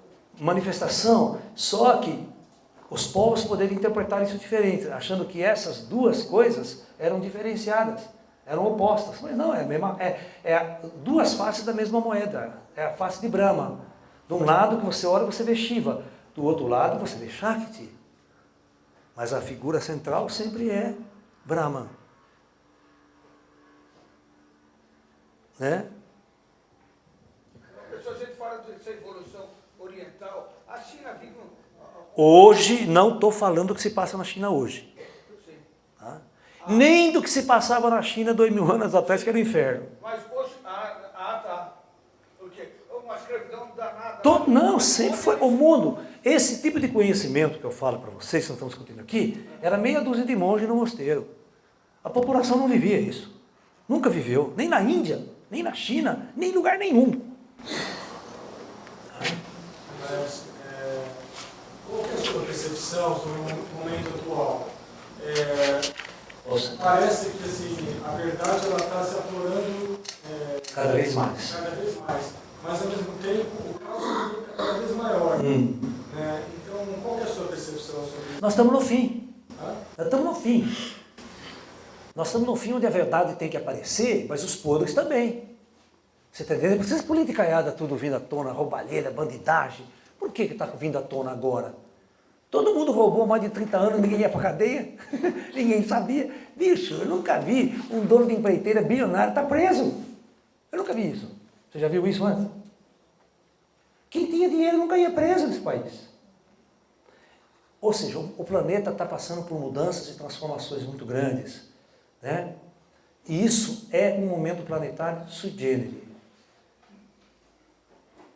E nós temos que prestar atenção. Porque pode acontecer duas coisas. Um holocausto total ou uma intervenção superior, espiritual, sem precedentes na história, mudando completamente os rumos da consciência humana de uma hora para outra. Imagine, uma vez, eu estava dando uma palestra em Campinas, e eu falei assim, imagine vocês se o plano espiritual resolvesse fazer uma intervenção e o espírito se materializasse agora aqui nesse momento. Cara, deu blackout na hora que eu falei isso. Pagou toda a luz, deu um maior pau. O povo ficou subestudado achando que ia materializar alguma coisa. ET voador. Aí depois de 5 minutos voltou a força. Mas exatamente na hora que eu falei, e agora, pum, pagou tudo. Agora você imagine o Lalá dando uma palestra aqui. De repente eu olho para o meu amigo e falo, ele falou que vai materializar para vocês verem eles. E aí ele vai terminar a palestra no meu lugar. Aí materializa um chinês aqui, falando em português para vocês. Vocês vão embora para casa, mas nenhum de vocês vai trabalhar na segunda-feira. Nenhum vai. Porque o trauma causado na mente de vocês e a provocação da discussão interna de uma verdade superior faz com que vocês não consigam viver mais nessa sociedade do jeito que ela é e você vai procurar as respostas. Porque teoria é uma coisa, mas o fenômeno... Todo mundo acredita em disco voador, mas na hora que o ET materializar na tua frente e falar, vamos dar uma voltinha de disco, o bicho mija nas carças. E se ele voltar, voltar, nunca mais ele vai ser o mesmo. Nunca mais. Porque é o impacto de uma experiência. Então uma experiência, ela é muito mais poderosa do que 100 anos de teoria. Por isso a prática. Por isso que nós temos que praticar. Não adianta ficar lendo livro, fazendo curso. Você tem que praticar. Praticar é aquilo que vai colocar você na experiência. E a experiência é o contato com a realidade. É o contato com a verdade. Você não precisa viver a verdade do outro. Você vai viver a sua verdade, a tua experiência. E todas as correntes filosóficas do Oriente podem divergir em 1000 pontos, mas todas elas fazem meditação. Porque a meditação é o momento que você senta e se coloca diante de você mesmo e receptivo para o plano espiritual trabalhar com você. Você não sabe que a hora que você senta para cruzar as pernas, quanta gente está na sua volta. Vocês têm noção de quantos espíritos estão conosco hoje aqui, nesse espaço? Olha, eu já contei mais de 100. Se eu contei, não, eu vejo por volume. O plano espiritual está muito mais presente ao nosso lado, em nossas vidas, do que vocês possam imaginar. Só que ninguém se preocupa com isso, né? Acha que não tem influência nenhuma. Para a ciência oficial das universidades, a morte não tem vida após a morte. Então também não tem ninguém do outro lado enchendo o saco. Morreu, acabou. Né? Mas a verdade é que o plano espiritual está muito mais em contato, muito mais próximo de nós do que vocês imaginam. Aí eu venho com uma teoria que só é lalaísta. Todos os extraterrestres que nos visitam já estão mortos. Quero ver se eu dormir com essa. Porque são seres transcendidos, são seres além da matéria. São seres de uma dimensão tão avançada que não habita planos materiais, planos físicos, que nem nós. E eles aparecem como se fossem os espíritos ao nosso lado. Aí o paranormal vidente, ele vai ver, vai conversar, vai dialogar. Isso é o fruto do desenvolvimento das técnicas de meditação. É a abertura de consciência. Você interagir com o universo que sempre esteve ao teu lado e que você era cego e não via. Quando a tua terceira visão abre, é exatamente o que acontece quando o cego de nascença volta a enxergar nesse mundo. Vocês sabem o que é isso? Então, o meu conselho para vocês é: busquem o máximo possível de ferramentas para a tua abertura de consciência, para o teu desenvolvimento, que a gente chama de espiritual. Por que a gente chama de desenvolvimento espiritual? Para ver espírito. Para acordar e perceber que somos esses espíritos. Nós somos o espírito que estamos querendo. Né? Quando eu faço uma prática espiritual, é uma prática para despertar a minha natureza espiritual, para que ela venha à tona. Certo? Para que eu perceba que eu sou um espírito. Né? Eu terminei agora um grupo online, foram 10 semanas, que a gente chama de projeção astral consciente. Treinamentos onde a pessoa sai fora do seu corpo e olha para o corpo deitado na cama e fala: puta, aquilo não sou eu. Eu existo fora da matéria. Essa é uma experiência sem precedentes. Essa é a libertadora, porque vai fazer com que você não tenha mais medo da morte. Faz com que você perceba que eu não sou, que aquele corpo pode deixar de existir, ele pode morrer, eu vou continuar vivo, existindo, pensando, amando, sentindo. Você não vai ficar chorando muito em velório, porque você sabe que a pessoa está viva. Se vocês lembram do Chico Xavier, no filme da vida dele, que a mãe dele morreu, mas todo dia a mãe dele ficava conversando 2, 3, 4 horas com a mãe dele no jardim, ele não sentiu a perda da mãe. Então o paranormal não sente a perda dos mortos. Então essa abertura de consciência a humanidade tem que ter.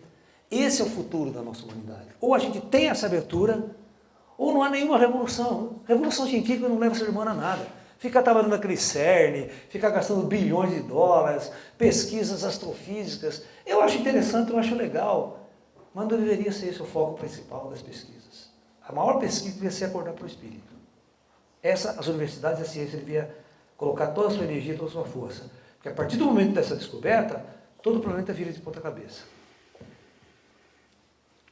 Tá? E nenhuma descoberta tecnológica vai mudar o planeta. Tá?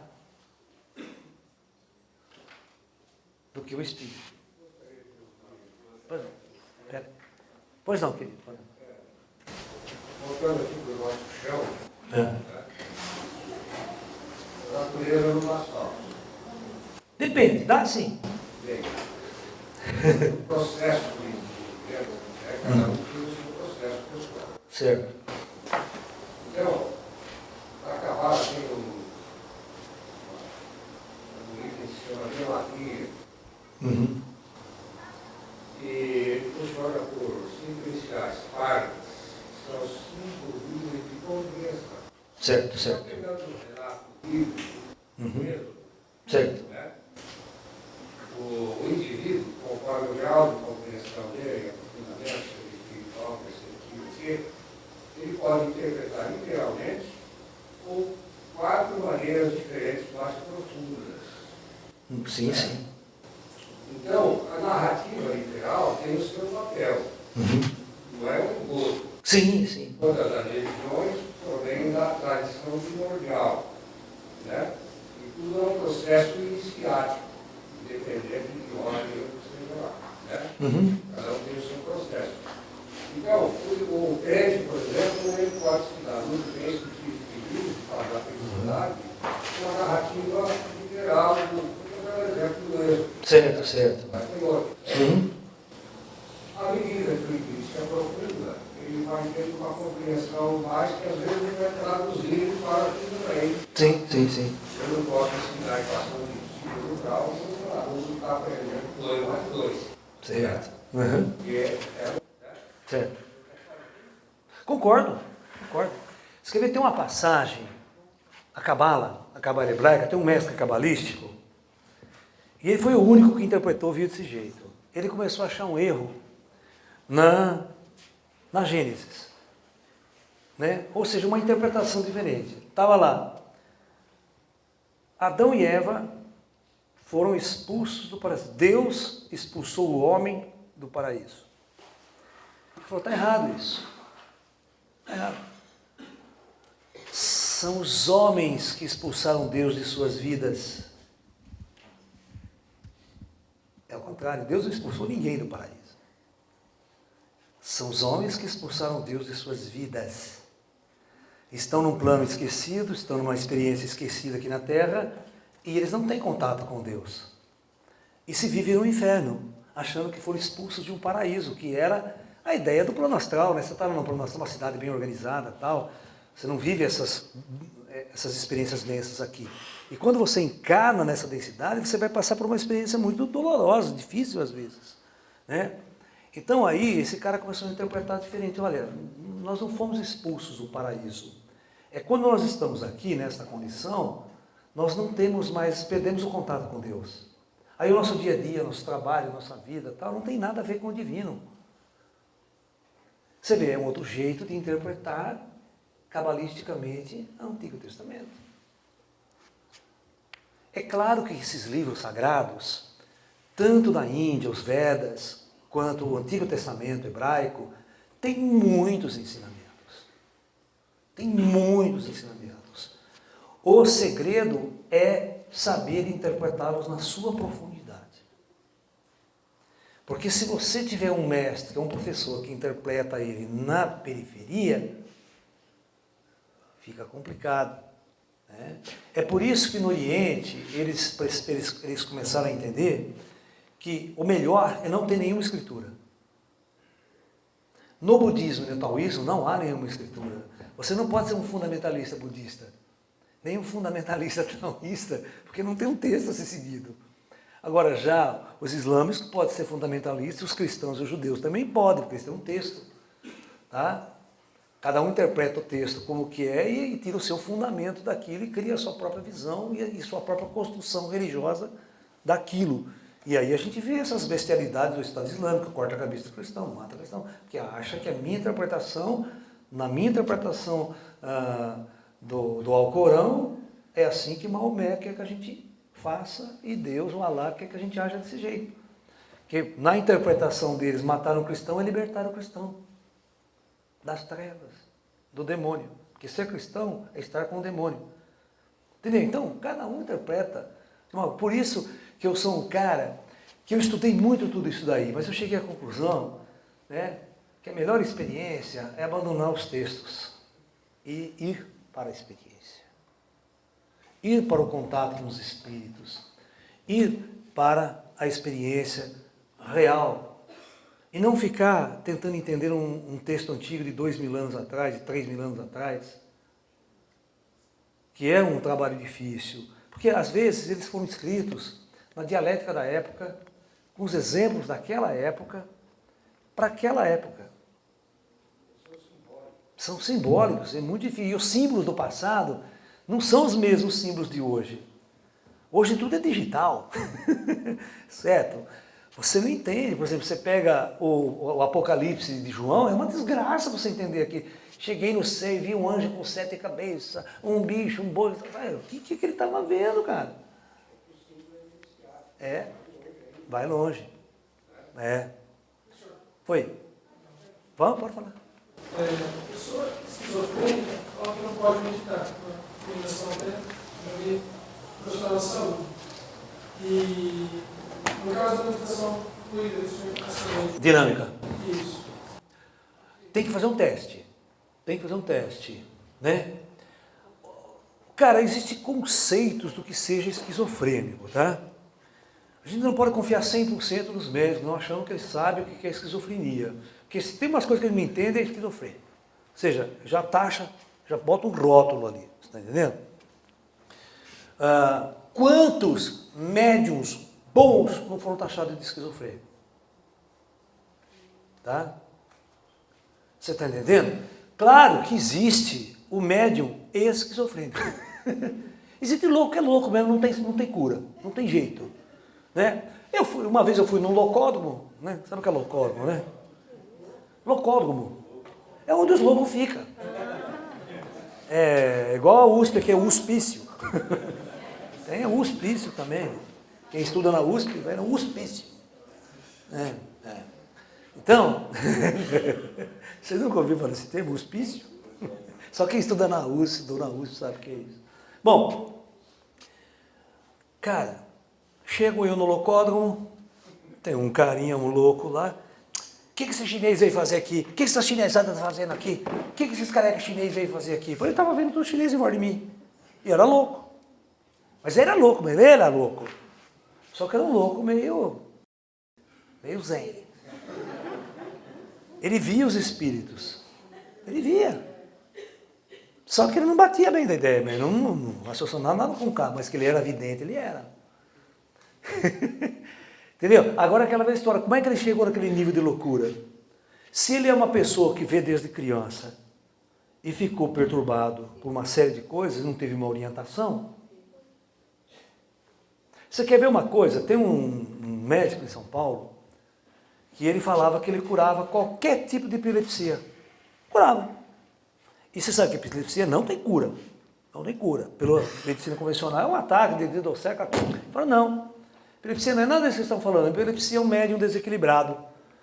Passa um espírito, ele incorpora mal incorporado, cai no chão, faz aquele puto estrago. Mas é um médium que incorporou mal. Está com um fusível meio, o transistor meio... É só trocar esse transistor, botar o certo no circuito, que ele vai funcionar legal. Sabe o que ele fazia? Ele pegava todos esses caras que eram epiléticos, metia no centro espírita, treinava, na hora que ele estava incorporando bonitinho, nunca mais tinha ataque epilético, para ter todo o remédio, nunca tinha ataque epilético mais. Virava um puta do médio de centro espírita. Aquele médico de Franca, o doutor João Verbel, ele era epilético. Então, eu quando era criança tinha convulsão também. Pum, caía na cama. Minha mãe levou, fez uma promessa para São Benedito. Por isso que eu chamo Laércio Benedito Fonseca. Por causa da promessa para São Benedito. Para de dar esse ataque no moleque.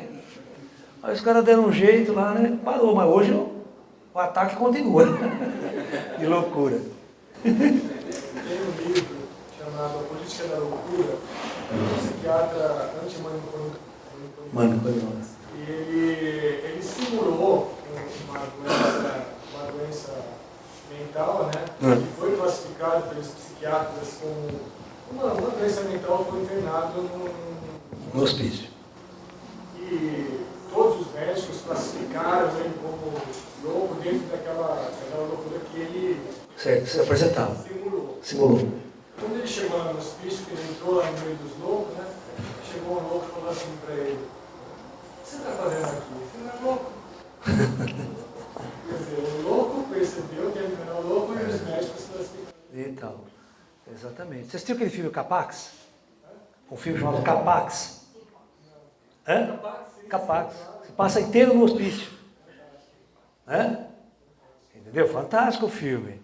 Mas de cada 100 pessoas que assistem esse filme, um entende. Um entende. Vocês podem assistir o filme, eu faço pergunta para vocês, eu provo que vocês não entenderam o filme. Porque é muito difícil de entender aquele filme. Capax é demais, é muito bom. É o primeiro filme sobre ET bem feito. Mostrando a natureza espiritual do ET, não a natureza física do ET. É muito louco. E vocês vão ter que explicar porque todo filme se passa dentro do hospício. Vocês vão, cara, é o ET. Esse é o segredo da coisa. Esse é o segredo de todo filme, é esse. Por que que o ET vem de uma estrela distante, super avançado, e se interna no hospício? E fica o tempo todo, até o final do filme, dentro do hospício. Tá? Tem um segredo aí. Por quê? Você não viu que ele saía a hora que ele queria do hospício? Falava para o chefe, eu tenho uma viagem marcada aí para a Antártica e tal, eu vou ficar 3 dias fora. Falava para o dono do hospício, tudo trancado, fechado, né? E na data certa ele, pum, sumia, desaparecia. Procurava, outro controlado, não achava. 3 dias depois ele voltava. Então ele não precisava ficar preso no hospício. Mas por que que ele fica o tempo todo no hospício até o filme acabar? Esse é o segredo do filme. Tá? Eu não vou contar, porque senão vai perder a graça de vocês. É que o Kevin Eu vou contar agora, você tá maluco? Oi, menino. Aqui, papai. Então, pois não, vai lá. Fala lá. Ontem, né, eu estava ministrando uma aula de yoga, eu fui para casa, estava bem zen. E na hora, de repente, apareceu um carro do lado, eu consigo cozinhar. Para ele sair da casa dele, se chamar a atenção do vizinho para dar um ponto para ele. Aí você já ficou estressado. Não. Mas, a observação, né? O que significa? Porque a primeira pensamento que chegou estava louco, mas apressado a outra água, né? Agora, isso significa que eu estava pensando que eu estou louco, que nós temos que ir para o outro lado. Cara, vocês estão muito preocupados com esse negócio de louco.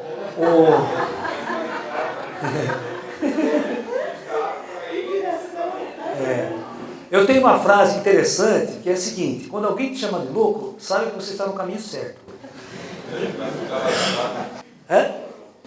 Eu não sei se eu estava chamando, louco. Porque todo espiritualista, você imagine se eu chegar numa comissão médica, psiquiátrica, né, das mais importantes do país, e dizer que eu falo com ET, que eu vejo ET, eu converso com ET, o interno na hora. Está louco. Você está entendendo? Então o que acontece? O espiritualista consciente, ele precisa aprender a conviver com as suas experiências. E nem por isso se julgar um louco. Porque todo espiritualista está na fronteira do conhecimento humano. Você está entendendo? E na fronteira do conhecimento humano, ninguém sabe o que acontece lá na frente. Nem o cientista, nem o médico, nem o terapeuta, ninguém sabe. Ele não vive essa experiência, ele não sabe o que acontece. Então, quando você tem um médium sensitivo que passa a viver uma experiência além, ou você pega um cara que foi abduzido por ser extraterrestre, ninguém sabe tratar esse cara aqui. Não tem terapeuta para tratar o cara, ele vai contar a história, todo mundo dá risada na cara dele. Você está louco, interno, isso não existe. Porque a nossa ciência não admite a existência do ET. E também não admite a existência da vida após a morte. Então esse cara não pode estar falando com o espírito. Aí o Jung teve que criar uma puta de uma teoria maluca para explicar fenômenos paranormais que aconteciam nas suas pesquisas, que você pegava uma criança, começava a falar alemão, começava a falar chinês, começava a falar um monte de língua, ela nunca viveu, ela nunca experimentou aquela língua. Como é que você vai explicar um fenômeno desse, se não está no arquétipo dela, não aprendeu?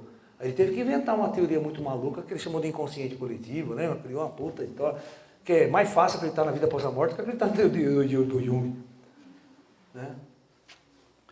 Você sabe que para o Jung, o que era disco voador?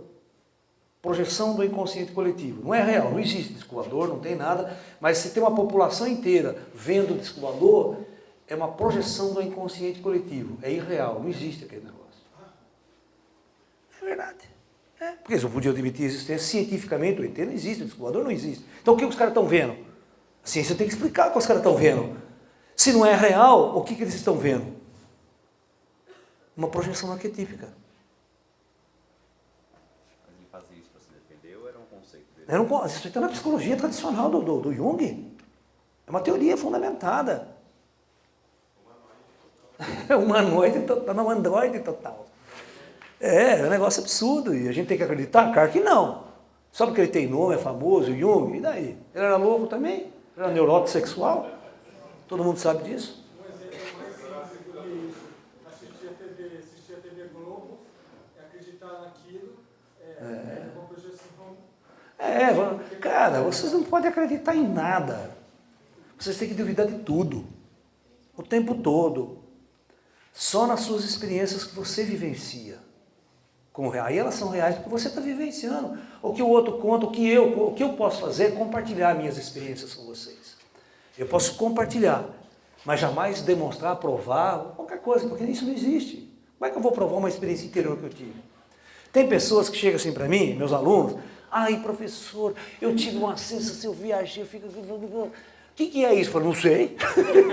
Como é que eu vou entrar na tua viagem, cara? Eu não sei, meu, que viagem que você fez, onde você foi. Sabe? E perguntar para mim, mas o senhor não é o mestre? Quem disse que eu sou mestre? Eu posso ser mestre da minha vida, mas da tua eu não sou. Eu não sei o que acontece dentro de você. Por isso que é uma experiência solitária. A jornada espiritual é uma vivência solitária dentro de nós mesmos. Por isso que ela é difícil. Por isso que a gente sempre está achando que a gente é louco. Que a gente não acredita em nós mesmos. Nós queremos parâmetros externos para dizer que eu sou normal. É muito louco isso. Segunda pergunta, vamos lá. Quando a gente medita, pratica yoga, nós achamos a frequência cerebral. Sim. Então, a ciência expande e ficamos com uma frequência baixa que representa os planos superiores, os significados dos planos superiores. Certo. A gente tem uma experiência com meditação, mas aqui também no espaço. Quando eu encontrei, eu tinha um contato com uma entidade que estava bem acima daqui de lugar para esse. Na minha percepção, a gente estava vibrando muito central. E até hoje não consegui ver.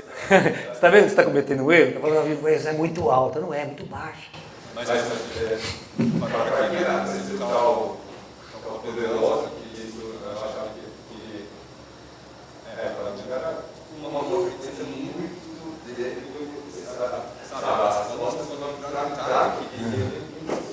Às vezes, sabe o que acontece? A gente erra, porque se um ser muito elevado se aproxima de mim, né, e eu sinto estranho, esquisito, como eu comecei a sentir hoje aqui, depois eu me estabilizei, já tranquilo, já entrei na frequência, já estabilizou, mas é um choque.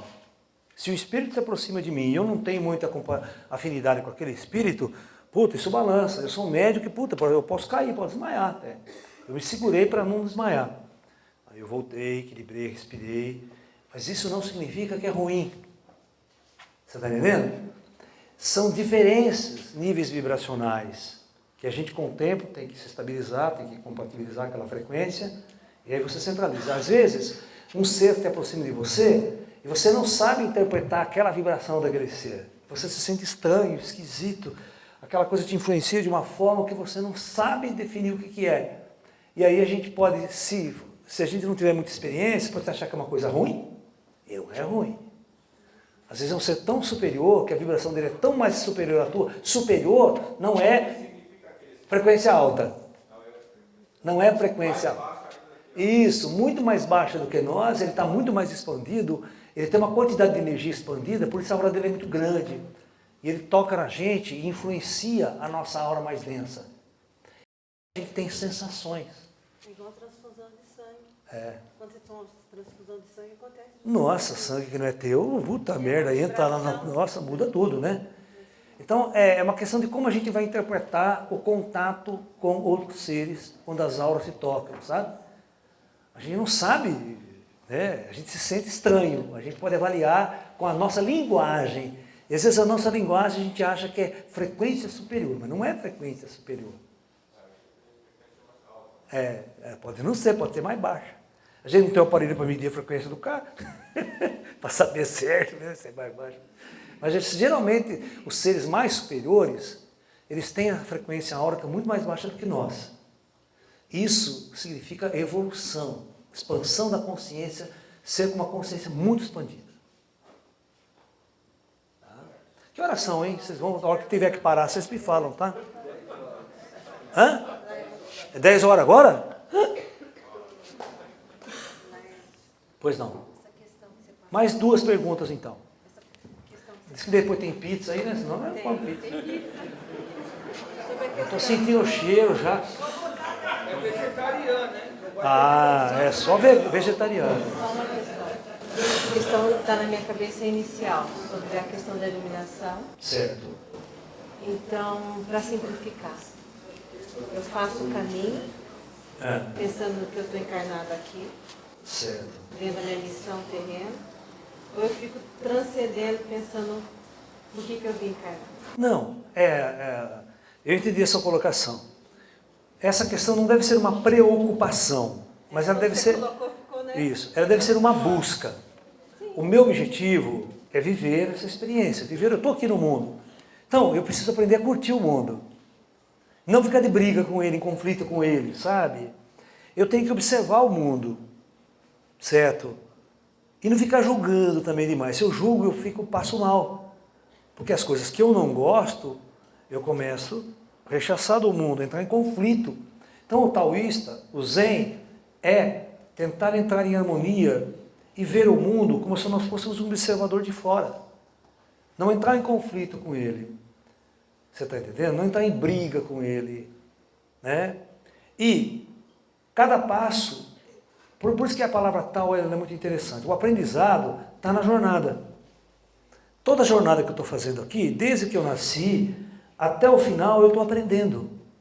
O aprendizado vem em todo momento. Lá na frente eu posso acordar de um sonho. A morte é um acordar de uma vivência nesse plano. E vamos transpassar para outra dimensão. Mas a gente pode fazer isso em vida. É muito melhor você acordar em vida, só acordar depois da morte. Como a história do André Luiz, né? Entendeu? Então, o bom é acordar aqui, porque quando você acorda aqui, você já sabe dirigir essa vida com mais tranquilidade, com mais harmonia, sem muito sofrimento, sem muita angústia, sem muita dor.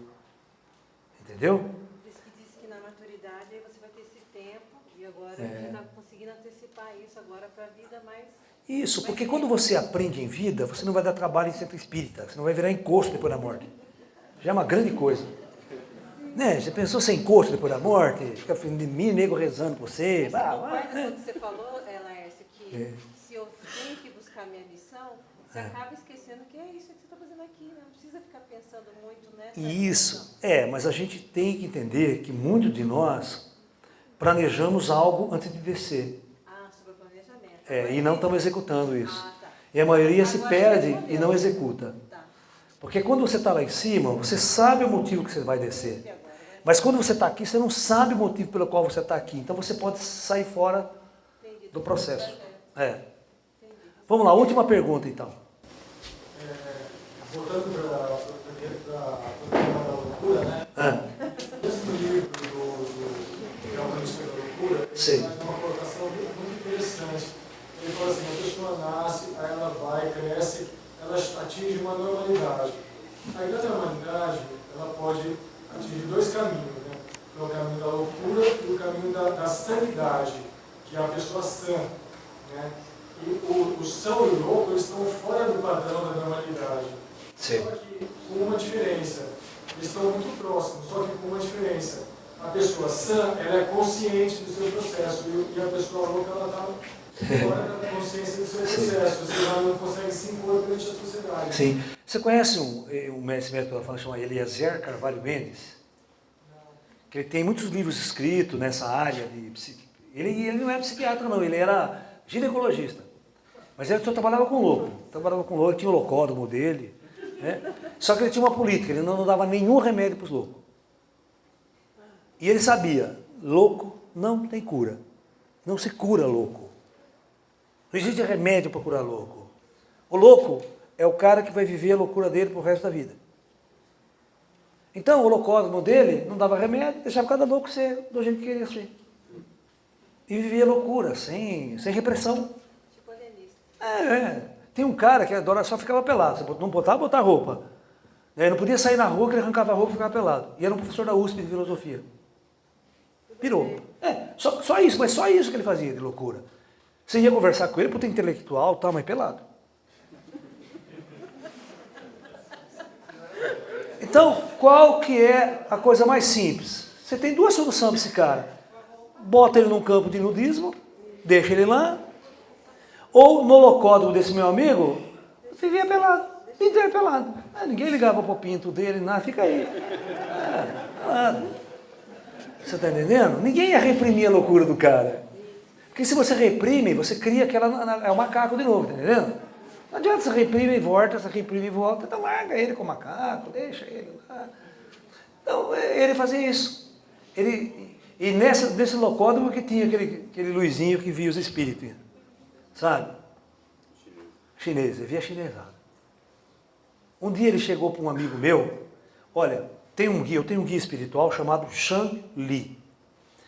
Eu tenho um amigo meu, que ele é aqui de Duartina, formado no hospício lá, em educação física, e ele dava tai chi, dava exercício. Ele trabalhava com esse médico, ele dava ginástica para os loucos, dava atividade física para os loucos. Só que ele participava do meu grupo e eu incorporava esse chinês chamado Shan Li, que respondia a pergunta do grupo. Só que eu nunca tinha ido nesse locódromo. Um dia ele chega lá para dar exercício de educação física, né? Ele chega assim por ela, quem que é o Shan Li? Quem que é esse chinês Shan Li? Assim, o cara, como Shan Li? Não, que tem um chinês aqui que está dizendo que chama Shan Li. Diz que é amigo seu. Mas era espírita, ele via como gente. Porque o médium bom, ele não sabe diferenciar gente de espírito. Ele vê do mesmo jeito as pessoas. Então, que louco que era esse? Quem é louco, né? Qual o padrão da loucura que você vai classificar? Quem está nas trevas pode ser muito mais louco do que quem está vendo umas coisas aí, né? Então, procurem esse Eliezer Carvalho Mendes, tem vários livros dele, e tem um legal que chama Personalidade Intrusa. Sabe? Que tem muitas... sabe esse pessoal que é classificado com multipersonalidade, ou personalidade múltipla? Na verdade, realmente, cada um incorporava um. Cada um lembrava um que era dele. Né? Então, é mais ou menos isso. Pessoal, tá legal? Bate-papo? Foi gostoso? Foi. Né? Foi bom para vocês? Né? Hã? Mas você assistiu? Você assistiu? Ele não vai contar, ele não vai contar o que Você não entendeu? Você entendeu? Eu vou falar, então me responde, por que ele ficou o tempo inteiro no hospício? Então você não entendeu nada do filme. Né, Patrícia?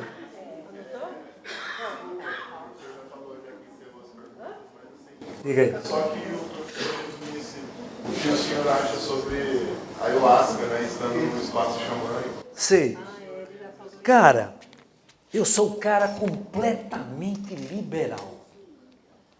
Todos devem procurar qualquer ferramenta que se sintam bem. Tá? Se a ayahuasca é uma ferramenta que está levando vocês para o caminho da luz, que bom, que maravilha. Ok? É simples. É muito simples tudo, né? desde que você não classifique as coisas de ruins ou boas.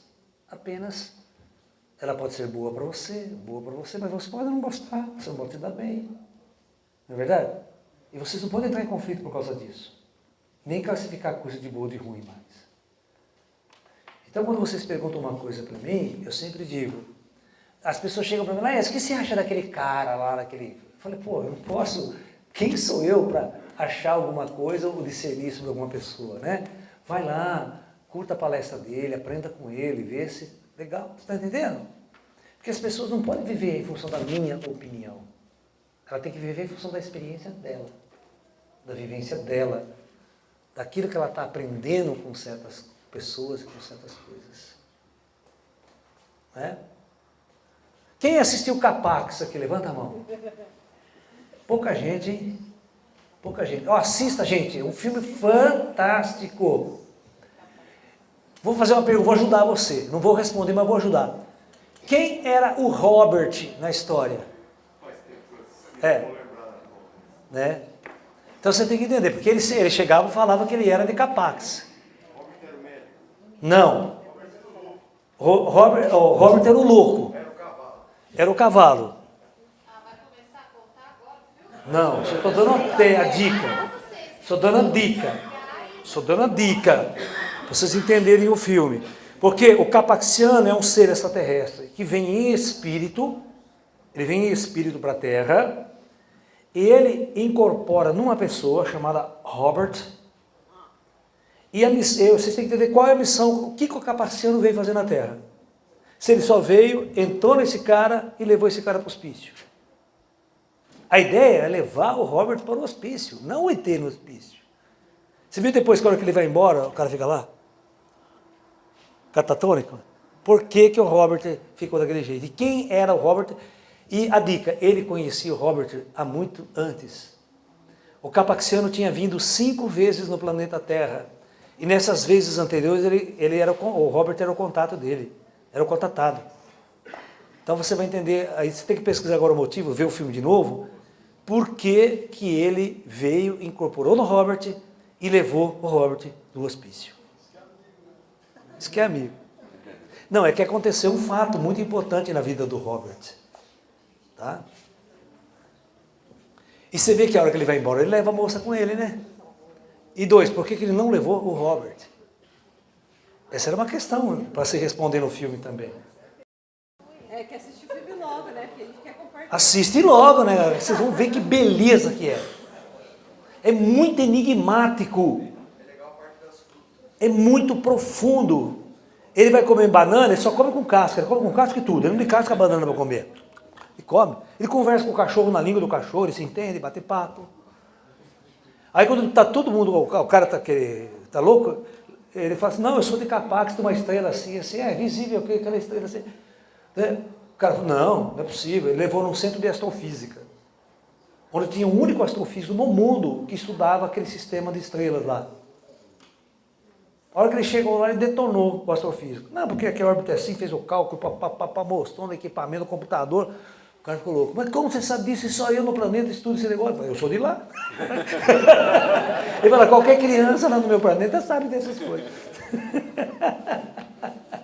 O filme é legal, é muito louco. Porque tem hora que parece loucura e tem hora que tem essa genialidade. Né? Mas não se esqueça, é um filme, tá? Não é a realidade. Só tem os enigmas que são legais para discutir, debater. Tá? O cara não é esquizofrênico. Tá? O Capax. Porque Capax não é o nome do ET. Capax é o nome do planeta que o ET veio. Tá? Então, namastê, muita luz, muita paz e meditem. Meditem, tá? Meditem. Namastê.